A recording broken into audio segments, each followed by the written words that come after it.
welcome to Cheeky Richer Cooking's turkey, camembert and cranberry meatballs made in the pie maker. It's gluten-free, there are only a few ingredients, it's incredibly simple, they taste delicious and they're great finger food, party food, and the kids love to eat them too. The ingredients are in the recipe box below, so let's get started. To our ground turkey mince, we add half a teaspoon of vegetable salt, quarter of a teaspoon of freshly cracked pepper, and we mix that all around to completely combine it. Now, the more you work meat, the stickier it becomes. It sort of activates the proteins into a gloopier sort of mixture, and it will actually hold together much better if you mix it all up. You can do it with your hands if you like, but silicone spatula does a great job. And we're going to divvy this up into 8 different patties. Put in a little sliver of our camembert cheese. You could use brie, tasty cheese, whatever you like there. A half a teaspoon of our cranberry jelly, because it's going to melt and go into like a sauce, and then we're going to roll them in some polenta, which is cornmeal. So it is totally gluten-free, gives it a nice crust and stops it from sticking to the pie maker as well. Alrighty,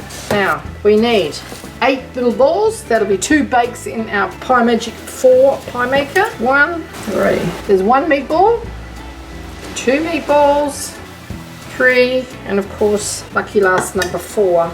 Divvy this one up into 4 as well.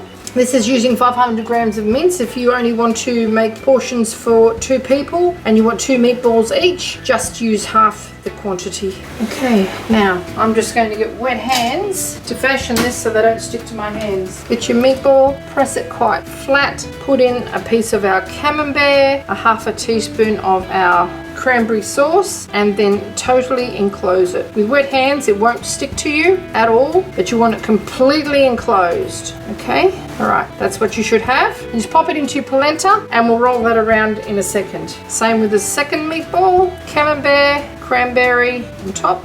Close it all over, completely enclosed, and drop it into our cornmeal. You don't have to egg and breadcrumbs or anything like that, just put it into our cornmeal. We'll roll them around, cover them in the cornmeal and pop them into a greased pie maker to cook. You could put sage, parsley, breadcrumbs to make it go a little bit further if you like. You could do this with chicken as well if you can't get your hands on some turkey mince, but we need to have every bit of that filling completely enclosed. They might want to burst out a little bit while they're cooking, but that doesn't matter because when you lift them out, they're going to be absolutely delicious. And when you cut them open, the cheese is going to be all gooey, the cranberry sauce will have melted and completely flavored it from the inside out. It also makes sure that it's not so dense, so you can be sure that your meatball is thoroughly cooked, because you don't want to be eating uncooked turkey. Okay, I'll roll those in the polenta and continue with the rest.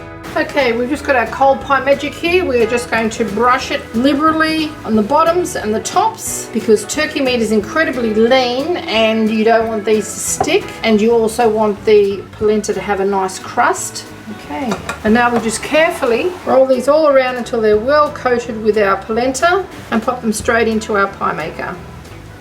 The outside crust will be nice and crunchy and a nice brown colour. Okay, right here. Pretty even. Close the lid and turn it on.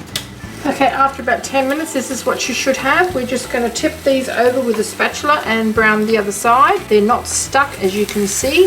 Over we go. They feel quite rubbery. We just need a bit of colour on them now. And that's just the meat juices that are emitting. It's not the melted cheese at this stage. And close the lid to get them nice and brown on the other side. Okay, after 5 more minutes, it's time to drag these little guys out. As you can see, they're puffed and golden, sizzling hot, and they've got a nice crust on them. Fetch them out, re-grease the containers. When they're ready to pop our next batch in, make sure you grease the tops and the bottoms of the pie maker thoroughly, and we're just going to flip them over so they get browned all over. Be very mindful that you don't burn yourself while you're doing this, and give them another 5 to 7 minutes. Okay, after that extra 5 minutes, our little meatballs are ready to lift out. Just get the spatula underneath them to release them, turn them off, and just put a little dribble of water in each hole to release any of the sauce that may have leaked out and caramelized in the patty holes. Okay, with the pie maker switched off, just pour a little bit of water in there. It won't harm it at all. We're talking about a teaspoon or so in each one of those, and that will soften any little crumbs that have stuck to the edges and any sauce that is actually cooked on. Just close the lid and leave it turned off for a few minutes, and you can just wipe it out very easily with some paper towel. And there you have it, Cheeky Richard Cooking's turkey, camembert and cranberry meatballs made in the pie maker. Have a look inside, shall we? Just let them cool a bit before you try to cut them, because the cheese will be very, very soft and gooey. Add a little bit of extra cranberry to that. The cranberry and the camembert has really flavoured the turkey, which is quite a mild flavour. Crispy on the outside and nice and tasty filling. Thanks for watching.